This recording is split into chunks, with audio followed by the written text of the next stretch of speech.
রোজা রেখে যদি কেউ ইচ্ছাকৃতভাবে ভেঙে ফেলেন তাহলে সেক্ষেত্রে তার করণীয় কি? তিনি কি একটি রোজা কাজা রাখলেই হবে, নাকি তার সাথে আরো টানা 60টা রোজা কাফারা রাখতে হবে?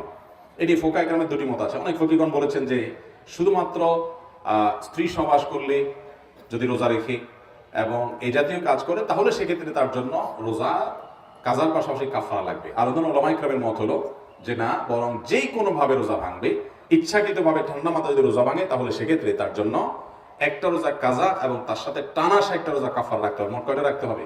61টা। এবং টানা রোজা রাখতে গিয়ে মাঝখানে কোনো গ্যাপ তৈরি হয় তাহলে আবার শুরু থেকে রাখতে হবে।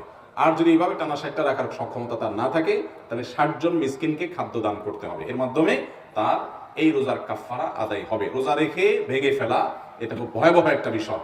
একেবারে রাখলো না কেউ, আল্লাহর কাছে মাফ চাইলো, কাজা আদায় করলো, আল্লাহ মাফ করতেও পারেন, কিন্তু রাখার পরে এরপর ভেঙে ফেলা, বিশেষ করে